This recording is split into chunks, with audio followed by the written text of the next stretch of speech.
Senior anchor person, senior تجزیہکار عامر ضیاء صاحب نے ہمیں جوائن کیا، آپ کا بہت شکریہ۔ عامر ضیاء صاحب، آپ سے جاننا چاہیں گے اہم فیصلے جو اس وقت سنائے جا رہے ہیں، فیصل آباد ATC کی عدالت سے آ رہے ہیں سامنے، 10 سال کی سزائیں سنائی گئی ہیں، جبکہ فواد چودھری اور کچھ کو بری بھی کیا گیا ہے۔ ان فیصلوں کو آپ کس طرح سے دیکھتے ہیں؟ دیکھیں، ایک تو بات یہ کہ جیسے جیسے 5 اگست قریب آ رہی ہے تو حکومت کی یہ خواہش نظر آ رہی ہے کہ جو بھی لوگ اس کے لیے چیلنج بن سکتے ہیں تو ان سے نمٹا جائے، اور اسی تناظر میں دو باتیں ہو رہی ہیں۔ ایک تو فیصلے جو ان کے خلاف آنے اس میں تیزی آ گئی ہے، اور اب جیسے آپ نے دیکھا ہوگا کہ 50 لوگوں کے خلاف جو ہے وارنٹ گرفتاری ان کے آ گئے ہیں۔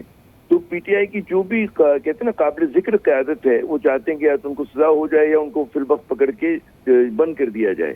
اب حکومت یہ سمجھتی کہ حکمت عملی جو ہے سختی کی، سختگیری کی جو ہے یہ کامیاب ہوگی، اور ہمارے بہت سارے جو ریاستی ادارے ہیں وہ سمجھتے ہیں کہ PTI جو سب سے بڑا ایک کہتے ہیں نا کہ اس کو دشمن کے طور پہ دیکھا جا رہا ہے کہ ریاست کو ڈی اسٹیبلائز کر رہے ہیں، پاکستان میں امن و امان کا چیلنج وہ لے کر آ سکتے ہیں۔ تو اس لحاظ سے یہ لوگ حکومت اور جو ہے الیکٹڈ گورنمنٹ اور خدا آپ کا بھلا کرے جو ریاستی ادارے ہیں وہ ایک صفحے پر ہیں۔ اب سوال یہ پیدا ہوتا ہے کہ ہو سکتا ہے کہ وہ فی الوقت جو ہے اس تحریک کو کچلنے میں کامیاب ہو جائیں، جیسے کہ نظر آتا ہے ریاست کے پاس بہت طاقت ہوتی ہے، لیکن گوئنگ فارورڈ جو اصل سوال رہے گا کہ کیا اس سے پاکستان کی جو فالٹ لائنز ہیں اس میں کمی آئے گی یا وہ بڑھیں گی؟ اب ظاہر ہے کہ اس کو آپ ابھی سے تذکرہ نہیں کر سکتے، پریڈکٹ نہیں کر سکتے، لیکن ایک تاثر یہ ہے کہ جب آپ ان لوگوں سے جمہوری آزادیاں طلب کرتے ہیں تو اس سے پھر جو انتہا پسند عناصر ہیں ان کے ہاتھ مضبوط ہوتے ہیں۔ جو پاکستان کے دشمن ہیں انہیں موقع ملتا ہے کہ آپ کی فالٹ لائنز کو استعمال کر کے جو ہے آپ کے خلاف سازش کر سکیں۔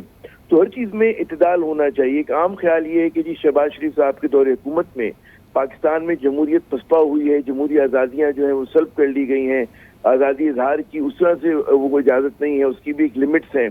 تو یہ تمام چیزیں ہیں اور یہ تمام چیلنجز ہیں۔ اب اس کو اگر ریاست کی سمجھتی ہے کہ ہر مسئلے کو ہم ڈنڈے کے زور پہ حل کریں گے، چاہے وہ بلوچستان کا مسئلہ ہو، چاہے وہ خیبر پختونخوا کا مسئلہ ہو، چاہے وہ عمومی ایک ہمارے اس کی بات ہو رہی ہے پاکستان کی سیاست کی، تو طاقت کی ایک لمٹس ہیں، there are limits to power.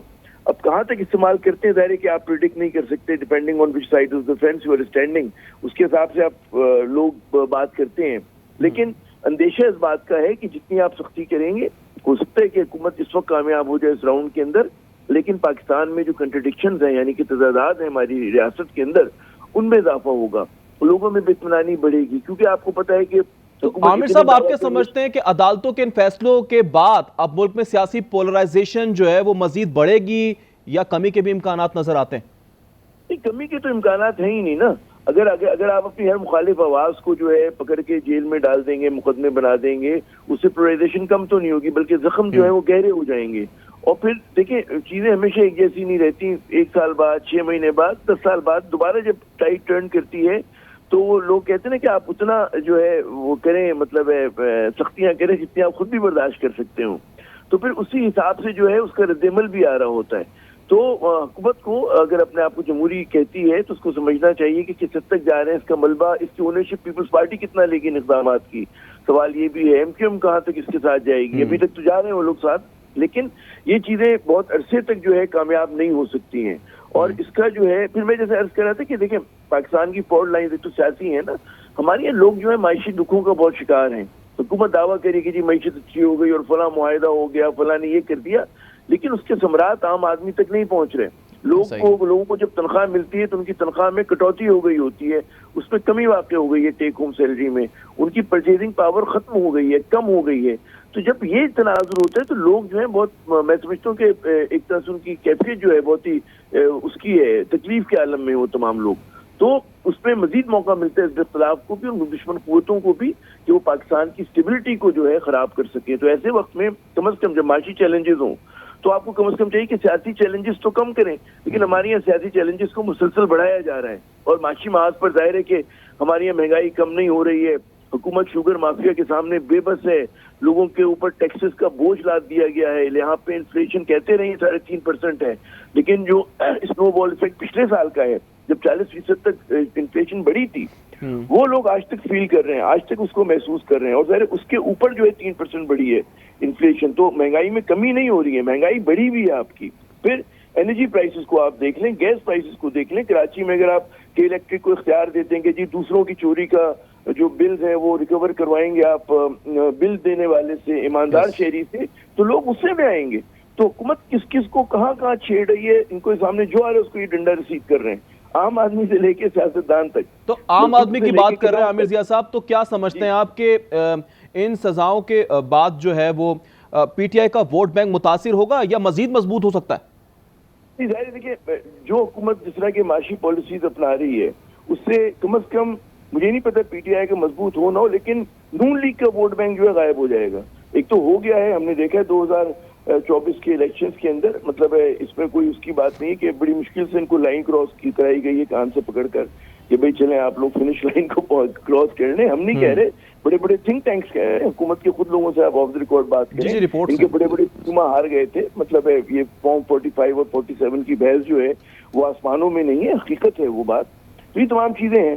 تو یہ مزید کتنا نون لیگ اپنے کیپٹل کو تباہ کرنا چاہتی ہے، بڑا میرے خیال میں دلچسپ سوال ہے.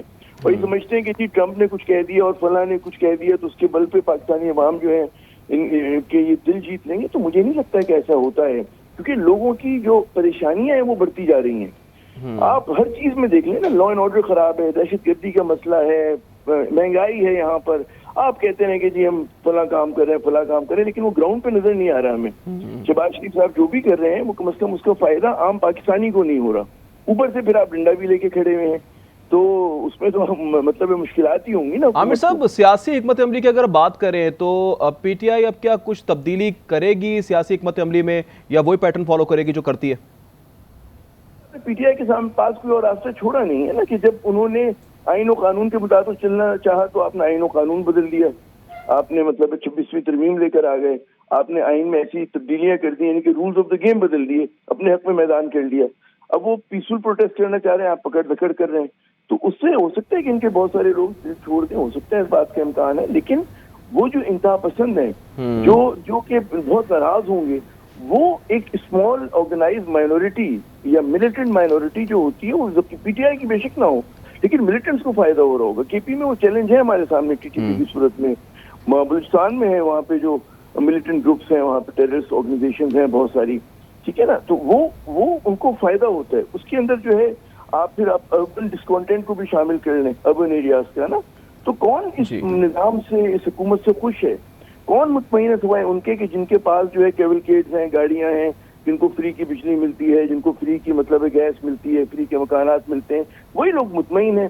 باقی جو عام آدمی ہے وہ پریشان ہے، ہمارا انڈسٹریلسٹ پریشان ہے، ہمارا بزنس مین پریشان ہے، ہمارا کسان پریشان ہے، ہمارا مزدور کسان سب پریشان ہے. تو اس میں صرف مطلب کچھ خاندان جو ہیں وہ بڑے خوش ہیں. جیسے کہ ابھی آپ کو پتا ہوگا شوگر اسکینڈل میں 300 ارب روپے جو ہیں کچھ خاندانوں کی جیب میں چلے گئے، ٹھیک ہے نا. اس کا حکومت نام دینے سے لرزاں ہے، کیونکہ انہی کے نام آتے ہیں. Sugar industry most politicised industry, ساری کی ساری ملز جو ہیں وہ ان لوگوں کی ہیں. تو جب ان کی ملز ہیں، عامر صاحب عوام میں کیا رد عمل پایا جاتا ہے، کیا نیٹو پایا جاتا ہے؟ کیا وہ اس کو، ان فیصلوں کو بالکل درست سمجھ رہے ہیں یا اس میں ان کو تضاد نظر آتا ہے؟ دیکھیے، عوام جو ہے سوشل میڈیا کے دور میں بہت عقل مند ہے، اور عوام کو پتا ہے کہ جی سیاہ کیا ہے، سفید کیا ہے. آپ سیاہ کو سفید نہیں کر سکتے، سفید کو سیاہ نہیں کر سکتے، جو کوشش ہو رہی ہے. تو عوام کی، لیکن ہمارے یہاں سنتا کون ہے؟ عوام تو بیچارے مطلب ہے وہ بھی مظلوم ہی ہے نا. تو ان کی اگر رائے کی اہمیت ہوتی تو پاکستان کی تاریخ کچھ اور ہوتی. ہمارے یہاں تو ہمیشہ چند زرد والوں نے، جن کے پاس دولت ہوتی ہے، پیسہ ہوتا ہے، وہ وہی ڈکٹیٹ کرتے ہیں. تو جب بھی پاکستان کی جمہوریت جو ہے عوام دوست جمہوریت نہیں ہے، اور یہ ایک پیپلز ڈیموکریسی نہیں ہے، یہ ایلیٹ ڈیموکریسی ہے. یہ بالکل ٹھیک ہے. سینئر تجزیہ کار عامر ضیاء، سینئر تجزیہ کار شوکت پراچا، اور ساتھ ہی ساتھ ہمارے ساتھ سلیم شیخ موجود تھے، بیورو چیف لاہور. آپ تینوں کا بہت شکریہ.